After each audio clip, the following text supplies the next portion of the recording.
Salve, salve, meus amigos aqui do Café Cultural da Rádio Mega Brasil, tudo bem com vocês? Tenho plena certeza que sim. Mais uma vez, nós aqui abrindo câmeras, abrindo microfones. Hoje em dia, James, a rádio, antigamente, eu sou da época que rádio era aquele aparelhão que ficava na sala, tinha que estar lá no sintonizador, no dial, que você tinha que colocar exatamente no numerinho certo, senão ficava um chiado horrível. Hoje nós estamos aqui com vídeo, com microfones, com iluminação, parece mais televisão. Exatamente, é mais televisão do que o que a gente imagina. Mas uma coisa que eu gosto muito é que, independente da evolução da tecnologia, e é sempre muito bom a gente aproveitar a evolução da tecnologia, o conceito da rádio não morre. Todo mundo falou, né, que quando surgiu a televisão, agora a rádio vai morrer. Não morreu nada. Quando veio a internet, agora a rádio... Não morreu nada, muito pelo contrário. A rádio continua cada vez mais firme, cada vez mais forte. E eu gosto muito da linguagem. Exatamente, uma coisa muito interessante o porquê que, digamos, a rádio não morre é porque teus ouvintes já devem ter passado por essa experiência. Nós estamos num restaurante conversando com os amigos, está tudo normal no restaurante. De repente, tu ouves na mesa do lado um casal e ela diz assim, né? Eu vou te dizer por que tu me traz. E nesse momento, a gente silencia a conversa e põe o ouvido. Uhum. É interessante porque é natural do ser humano, as histórias são criadas a partir de nós espreitarmos a vida do outro, de ouvirmos o que o outro tem para dizer, principalmente se aquilo que o outro tem para dizer pode ser de algum interesse para nós, mesmo porque esse interesse é mas a vida do outro. Não tem problema. Mas interesse para divertir, interesse para informar. Tá? Então, esse é o nosso caso hoje. Vamos falar de storytelling. É verdade, é verdade. Mas eu quero começar, nós na verdade já começamos, aqui é essa bagunça mesmo, por isso que café é gostoso, você vai tomando um café na informalidade, você vai batendo papo, você vai conversando, que é, na verdade, o grande conceito do storytelling, a conversa, mas vamos entrar nisso daqui a pouco. Eu quero saber o seguinte, quem é James Maxill por James Maxill? Eu sou um consultor de histórias, eu sou aquele tipo de profissional que ajuda pessoas ou empresas a melhor contar as suas histórias. E eu vou te dizer por quê, Sérgio, porque as histórias, a nossa capacidade de nos comunicarmos por meio de histórias é natural. É como um exemplo que eu agora penso, né? Todos nós estamos, digamos assim, ligados já, né, para querer saber das coisas e contar por meio de histórias. Então eu faço isso, eu ajudo as pessoas a melhor fazerem aquilo que elas já naturalmente sabem fazer. Eu nasci no extremo sul do Brasil, numa cidade chamada Pelotas. Então, de nascimento, eu sou gaúcho, e de crescimento, sou escocês. Né? Que delícia, que delícia. Na minha juventude, na verdade, da juventude até o fim da idade adulta, eu estava ligado à Escócia, e nos últimos 25 anos, ao norte da Inglaterra, mas agora que eu cheguei ao meu 68, já comecei a pensar na aposentadoria, e quando eu me aposentar, eu volto à Escócia. Digamos assim, é o país onde eu me eduquei, é o país onde eu criei as minhas bases de vida, etc. Então, para lá que eu volto, e eu tive a oportunidade de, logicamente, aprender a falar português, eu falo também espanhol, e, logicamente, falo inglês, e ainda me viro em Scots, que é a língua da região da Escócia, onde eu estive durante muitos anos, e isso me fez expandir o meu negócio pelo mundo todo. As pessoas às vezes perguntam, James Maxill por James Maxill, qual foi, digamos, a mágica que te fez isso, ou qual foi o truque, ou qual foi o método, né? E, na verdade, não há método, não há mágica, não há nada. Literalmente, as coisas foram fluindo e aconteceram. Então, hoje, por exemplo, assim, quando uma pessoa vai ao Google, tá? Muitas vezes eu mesmo, né, para ver se alguém falou mal de mim. Então, eu vou lá ao Google, né, para ver, e aí tá, digamos, eu estou com Maxill Japão, Maxill Japan, Maxill Asia, Maxill Bélgica, Maxill Portugal, E eu disse, eu estou em todos os continentes. Tá? E é verdade. Eu fui caminhando, tá? Trabalhando, literalmente assim. Não... É a melhor forma, né, James? Eu acho que a melhor forma da gente se desenvolver é essa coisa natural, essa coisa quase que orgânica, né? É orgânico. Até, por exemplo, tem o meu lado escritor, que é essa a razão pela qual a gente está se conhecendo hoje. A mesma coisa. Eu logicamente, eu tive muito tempo na área de ensino, na área acadêmica, então, logicamente, eu escrevi artigos acadêmicos, essas coisas todas que as pessoas fazem. E até que apareceu um som aí, agora, de repente? É contigo aí? Não, áudio? Não é comigo. Não, o meu áudio está como estava antes. Não, deve ser do meu aqui, deve ser alguma interferência que apareceu aqui, mas vamos lá. E agora, parou? Passou? Melhorou. Vamos seguir. E então, onde eu estava? Então, logicamente, assim, eu tive todo esse meu lado acadêmico e eu basicamente escrevi artigos, essas coisas todas que a gente faz no mundo acadêmico, né? Até que um dia eu decidi começar a escrever literalmente por brincadeira, porque eu passava o dia inteiro nesta área de construção de histórias, de lidar com criação na época de roteiros, essa coisa toda. E eu disse, sabe de uma coisa? Eu vou escrever a minha história aqui. E aí eu fiz uma sinopse de uma história, enviei para uma editora, literalmente uma espécie de brincadeira, né? Porque isso é uma coisa normalmente complicada, as pessoas escrevem 1000 coisas e quando eu editoras não acontece nada. Minutos depois, eu recebo um e-mail de volta, e disse, olha que interessante a ideia. Olha só, cara. Do projeto, a gente publica. E eu negociei o meu primeiro livro, e pensar que isso já faz 35 livros. Olha só, cara, que delícia. 35 livros atrás, uma coisa incrível, né? Então, depois disso, literalmente, eu não parei. É a mesma coisa. Quando eu vejo, por exemplo, assim, ou em viagens, ou de novo na internet, né, que tem uma biblioteca publicada, a impressão que eu tenho é que assim, saiu da minha cabeça, né? Não saiu. Mas é uma delícia essa sensação gostosa que a gente tem de escrever, de escrever pelo prazer da escrita. Exatamente. Não é nem pelo ofício, é pelo prazer.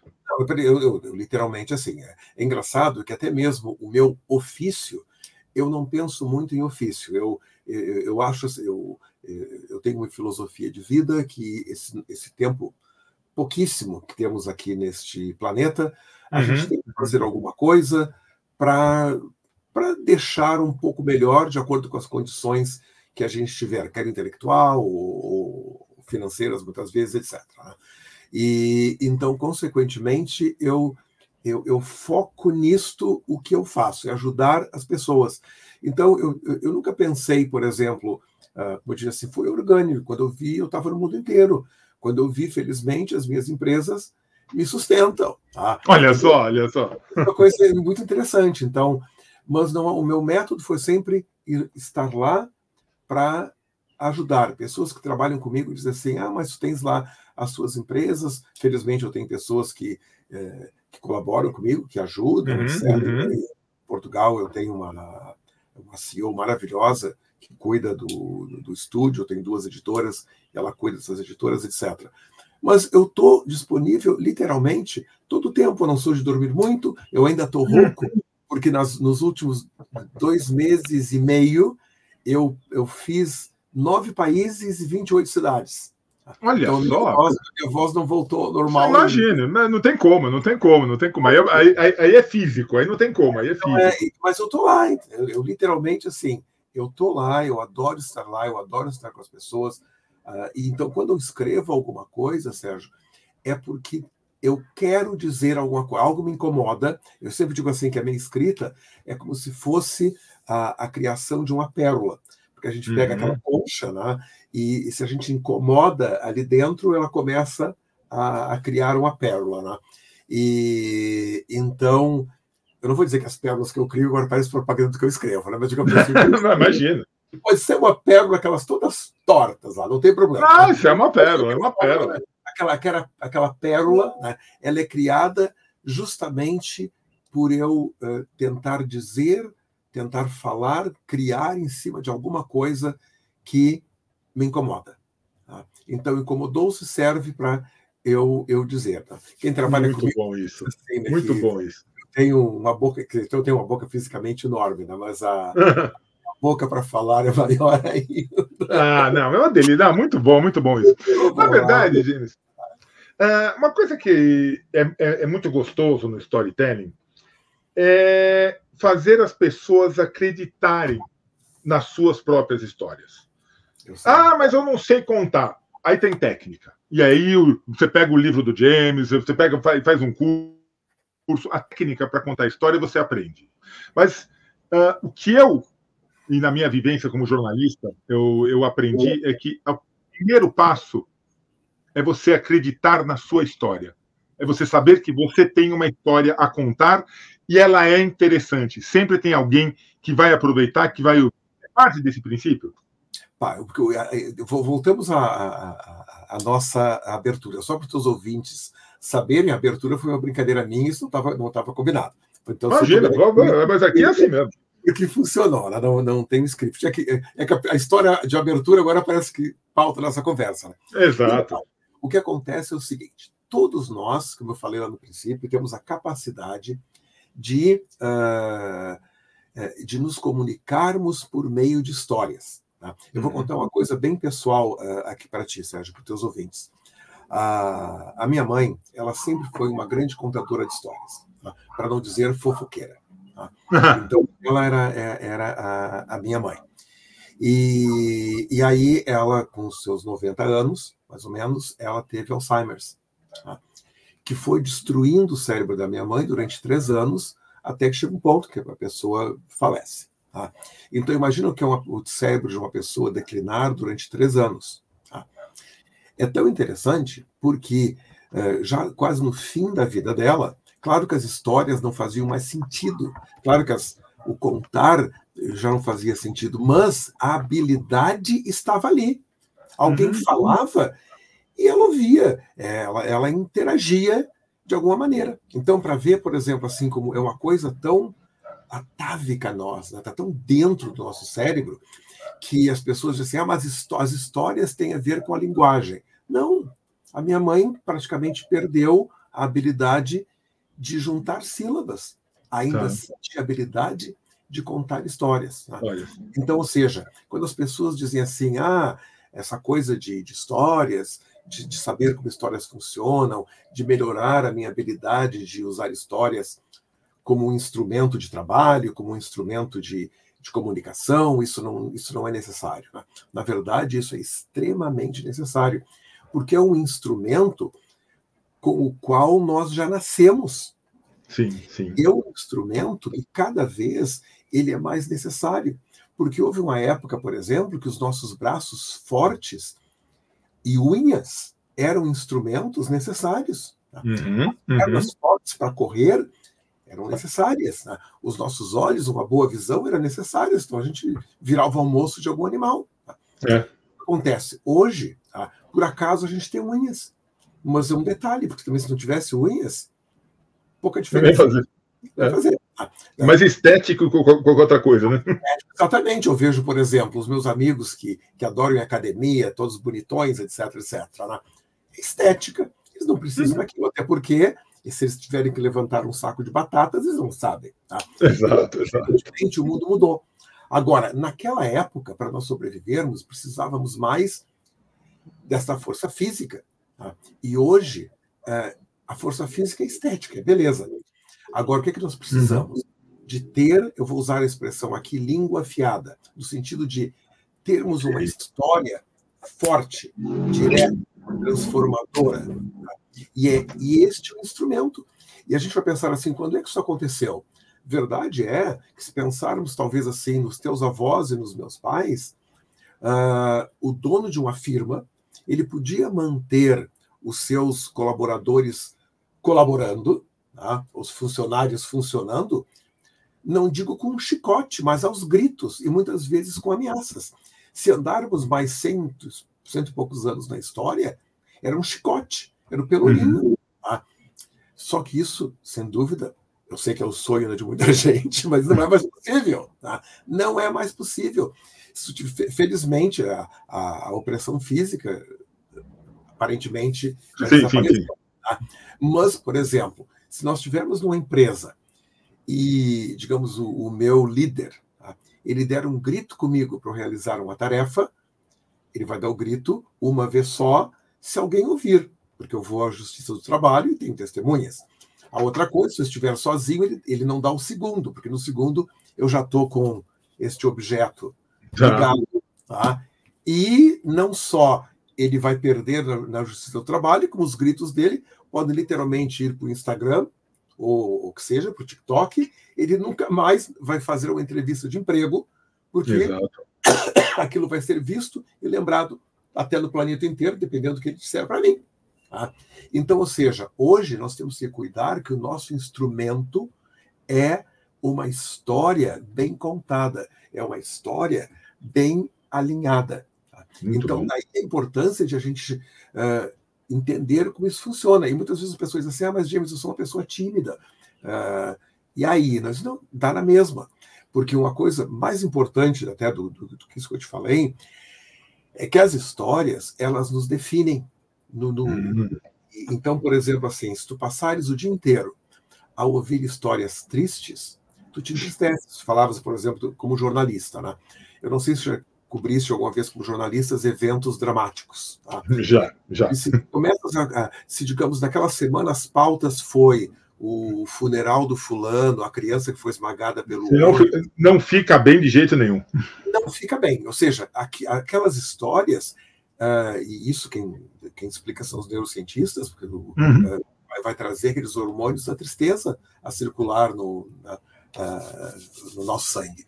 E, ao mesmo tempo, se começas a assistir uma comédia, se tudo na tua volta está muito bem, se todos estão a contar histórias positivas, tu te sentes muito melhor. E isso vai mais além, porque a gente bem sabe que se tem uma infecção, se tu estiveres deprimido, tu corres mais riscos daquela infecção se espalhar. Tá? Se tu tiveres a mesma infecção, mas estiveres mentalmente saudável, positivo, feliz, a possibilidade daquela infecção se espalhar é um pouquinho menor. Tá? Então, ou seja, não só as histórias afetam a nossa vida psicológica, mas também afetam a nossa vida física. Tá? Então, é uma coisa fantástica. Ou seja, e a pessoa, então, ela tem que entender como funcionam as histórias para que, se uma pessoa começar a contar uma história que digamos, vai deprimi-la, ela saiba dizer, olha, neste ponto da tua história, eu já não quero mais ouvir. Se involuntariamente ouviu, saber significar. Tá? Então, consequentemente, mesmo uma pessoa tímida, para concluir, ela precisa saber de como funcionam as histórias. Tá? E, logicamente, uma pessoa que tem que se comunicar, como funcionam, para ela usar como mecanismo até de defesa, ou então como funciona para ela usar como um instrumento de comunicação. E dependendo do caso, por exemplo, no mundo político, tá? É o saber as histórias, tá? É saber ser um bom contador de histórias, porque as histórias funcionam como um instrumento de embate. Tá? Então, agora, daqui a 45 minutos aqui no Reino Unido, nós temos o debate entre os dois futuros primeiros-ministros, porque dia 4 são as eleições. Tá? E eles são extremamente bem treinados por profissionais maravilhosos, tá? Para justamente serem capazes de usar histórias no embate e, por que não, como instrumento de ataque. Sim. Uma coisa, James. Não, fantástico. Agora, uma coisa muito interessante que você exemplificou muito bem, obviamente, a palavra é o principal instrumento de se contar uma história. Porém, você tem todo um entorno, como posturas, como vestimentas, como expressões. Quer dizer, não é só a palavra. Que nem você falou do chicote, por exemplo. Se eu aparecer aqui com chicote, imediatamente as lembranças vão se remeter a uma coisa opressora. Se eu chegar aqui com um cachorrinho na mão, todo mundo já... O que vai? Nossa, olha só que fofinho, que bonitinho. Quer dizer, a palavra, sem dúvida alguma, talvez seja o principal instrumento, mas você tem todo um entorno de elementos, de posturas, de cenários que compõem o contar uma história. É interessante, Sérgio, que sabe que o que é mais importante nas histórias não são as palavras? Ana? O mais importante nas histórias são os movimentos, ou vou usar no singular aqui, o mais importante numa história é um movimento, porque nós somos predadores. Tá? Então, imagina-te assim, tá? Tu estás numa floresta, passeando, tá tudo bem, estás ali passeando na floresta, tudo está bonitinho. De repente, tu vês um arbusto se mexer. Os teus olhos imediatamente focam no arbusto. Ou seja, nós estamos sempre preparados para alguma coisa, até se tivesse ligado a um aparelho, a gente ia ver que a adrenalina subiu, etc. Né? Então, na verdade, nós somos feitos para prestar atenção no movimento, numa mudança no ambiente. Mudou, começa uma história. Né? Então, ou seja, antes de o ser humano ser capaz de falar, é bem provável que nós já contássemos histórias por meio dos movimentos. Daí, por exemplo, a dança, até hoje, o teatro e por aí vai. Sim. E é interessante, voltando ao que nós falamos do rádio. O som da fala, ele expressa movimento. Tá? A fala é sempre daqui para frente. Nós não temos, a não ser que seja um disco que a gente pode andar voltar. Mas a fala é daqui para frente, ela expressa movimento. Então, voltando àquela cena de nós estarmos com os amigos no restaurante. Tá? Se na mesa, estamos na China agora, né? Eu e tu estamos na China. Imagino que tu não falas chinês, nem eu. Estamos ali falando do Brasil, falando do mundo, etc. E o restaurante está ótimo. Do lado, um casal de chinesinho, a gente ouve alguma coisa que ela diz assim, né? E diz assim, levanta o copo. E a gente para a conversa e passa a ouvi-los. O que a gente tem de chinês? Nada. Ou seja, a palavra e para nós não significa nada. Palavra, né? Mas o som, o movimento, porque mudou alguma coisa no ambiente e entre essa também tem o som. Tá? Então, é aí que vai. A gente consegue escrever ou contar uma história sem palavras, haja vista, por exemplo, quando a gente conta uma história infantil, ou mesmo histórias em quadrinho, tá? Que a gente pode contar só com os quadrinhos, sem palavras. Tá? Nossa, fantástico. Olha o cinema mudo, o cinema, quando eu estou dando consultoria para um roteirista, tá? É uma coisa que eu sempre digo, assim, ele vem cheio de palavras, eu digo, olha, pensa no movimento. Tudo que puder ser expresso por movimento, por mudança no ambiente, que pode ser o cenário, etc. Né? Tudo, como tu disseste. Se o personagem, de repente, nós estamos aqui, passou alguém correndo com um cachorrinho por trás de mim, isso conta uma história. E a gente não precisa dizer nada. Né? Então, as artes visuais, como o cinema, etc., tem muito a ver... Quer dizer, cinema vem de kine, né? Que é movimento. As histórias são contadas com movimento. Quando a pessoa escreve um romance, etc., é movimento, gente. É daqui para lá. Isso só para concluir da palavra, Sérgio, que as pessoas têm essa coisa de que escrever... porque nós só temos em português e em inglês também o verbo write. Né? O verbo escrever. Então, escrever uma carta, tá? Ou escrever uma carta, ou escrever como te dizer, um livro, tá? Acaba sendo a mesma coisa, só que não é. Porque escrever uma carta é literalmente passar para as pessoas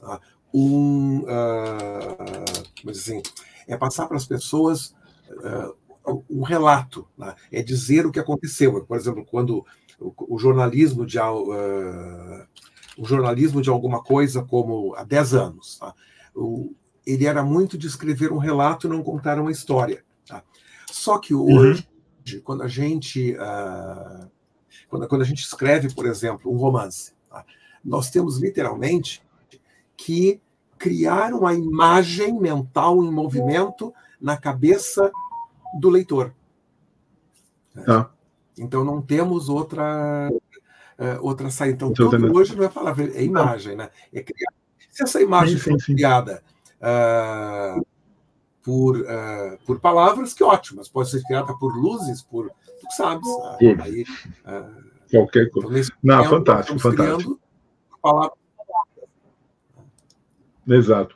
James, com o advento da internet, das mídias sociais, dessa coisa da informação ser muito mais rápida nos dias de hoje, né? Eu lembro que quando eu fiz faculdade de jornalismo tinha aquela máxima, não, numa edição de jornal de domingo você tem que ler quase que na semana de tão grande que é. Hoje em dia o jornal impresso é quase que dispensável, vamos dizer assim. Agora, a velocidade não é que tinha muito mais, é que demorava, né? Mas a carta de Pero Vaz de Caminha contando que Cabral descobriu o Brasil demorou para chegar em Portugal o mesmo tempo que Cabral demorou para chegar no Brasil, porque foi o mesmo meio de transporte. Hoje em dia passaria a ser um WhatsApp e já estava resolvido o problema. Essa coisa das mídias sociais, da velocidade da informação, a informação ser uma coisa muito mais fugaz, muito mais o que aconteceu hoje de manhã já não tem mais tanta importância. Isso mexeu muito nas histórias? Não. Olha só. Que interessante, porque a nossa espécie, a história, como a gente entende, a estrutura da história. Se alguém for dar a honra de ler um dos meus livros, onde eu falo muito da estrutura, mas eu vou falar uma estrutura muito simples de história, que ela começa com um vocativo, ou seja, quando a gente chama alguém para contar a história, quando eu digo assim, eu tenho uma coisa para te contar, Sérgio, e o teu cérebro se liga para me ouvir, desculpa. Depois, eu tenho que dizer sobre quem é aquela história, que é o personagem. Naquela história, o personagem ele tem que querer alguma coisa. Então, olha aqui, Sérgio, a Marieta quer comprar um carro novo. Você diz, e aí? Este aí agora vem a história, vem o corpo da história. E aquela história tem que chegar a um fim, que é o desenvolvimento, chegar no fim, que é no momento em que a história tem um desfecho. E supostamente, se eu vou contar alguma coisa, aquilo ali tem uma razão de ser, tem uma mensagem. Isto não mudou nada, porque possivelmente, logicamente, são coisas que a gente não sabe.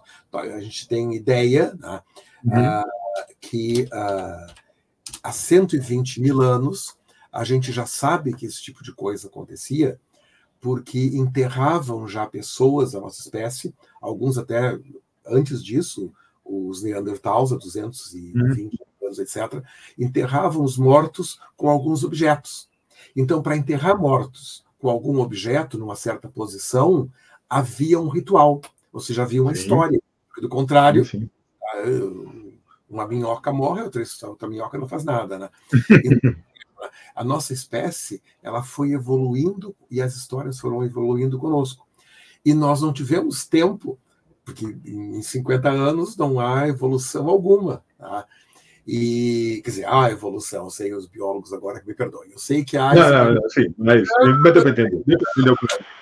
Exatamente. Então, nós como espécies, como espécie, não evoluímos para contar histórias diferentes. O que acontece são os canais. Tá? Então, a verdade é que a gente acha assim, que as histórias tomaram um rumo de grande velocidade. E não é isto. O que acontece é que a tecnologia trouxe as pessoas para perto de nós. Como, por exemplo, agora tu estás literalmente a 40 centímetros de mim. Essa é a nossa distância nesse momento, 40 centímetros. A tua voz está saindo por caixas de som de uma certa qualidade aqui, o teu microfone é ótimo aí, então, consequentemente, nós estamos frente a frente, a tecnologia nos trouxe. Agora, como a tecnologia nos aproximou, as histórias continuam sendo como sempre foram. Tá? Digamos assim, imagina, vamos viajar agora 50 mil anos no passado. Tá? E nós somos, digamos assim, vizinhos de caverna, ou até habitamos na mesma caverna naquela época. Tá? Então, eu ia lá trazer uma caça e dizer assim, Sérgio, o fogo apagou? Assim, não, o fogo não apagou, só vou soprar aqui. Ah, então sopra. Eu vou deixar a caça e pegar os gravetos.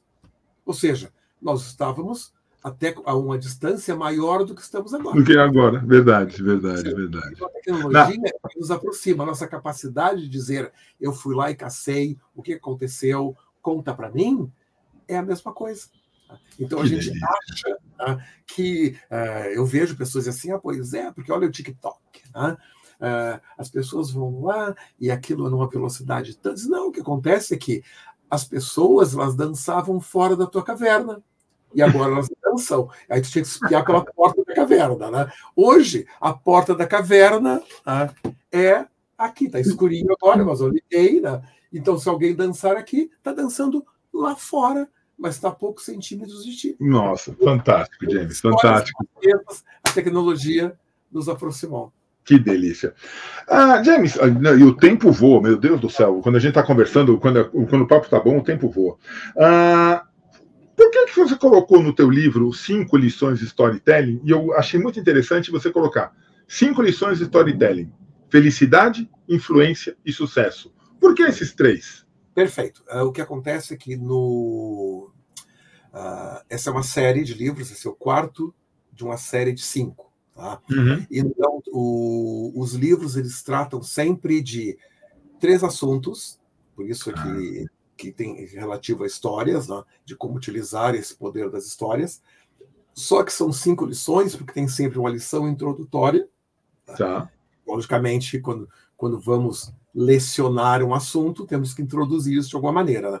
Então, tem uma lição base, introdutória, tem as 3 lições específicas sobre os assuntos, e depois tem uma lição final, que é uma conclusão do que foi lá, da questão levantada na primeira lição. Então, é como se fosse um curso de 5 lições. Até nos livros tem exercícios, tem tudo, você pode fazer isso. E o que é interessante, que é uma curiosidade, da qual eu vou te contar, porque eu me orgulho muito disso. Quando eu publicar o ano que vem o 5º livro da série, eu vou ser o ser humano que mais escreveu sobre este assunto. Que maravilha, meu amigo. Que maravilha, que orgulho. Significa, assim, atenção, ouvintes, eu sempre tenho aqui o meu disclaimer, como diz em inglês. Significa que o que eu escrevi vale a pena ser lido. Aí é outra história. Mas eu quero dizer assim, que o fato é que, como eu sou talvez prolixo, como algumas pessoas dizem, eu vou lá e escrevo. Então, em termos de número de letrinhas em páginas, tá? Eu vou ser talvez um dos seres humanos que mais escreveu sobre o tema storytelling, porque vão ser literalmente 25 lições que vão abranger todas as áreas da utilização das histórias no mundo contemporâneo, logicamente. Né? Esses livros não tratam de histórias passadas e como isso funcionava na humanidade. Independente de qualquer coisa, só isso já é uma excelente história para ser contada. Ou seja, você está construindo uma história sobre contar histórias. Isso é uma delícia. Isso é uma delícia. Isso aí mesmo. É uma delícia. James, eu quero saber o seguinte: aonde que a gente pode encontrar as tuas obras, em especial os 5 lições de storytelling, felicidade, influência e sucesso? A gente pode encontrar no Brasil em qualquer livraria. Então, elas estão sendo vendidas nas livrarias e depois também, hoje em dia, nas livrarias online. Né? Ou seja, se uma pessoa for nos grandes sites de vendas no Brasil... mas não pode falar, todo mundo fala. Você pode falar aqui, não tem problema. Não é questão de falar que eu não sei os sites brasileiros onde eu sou vendido.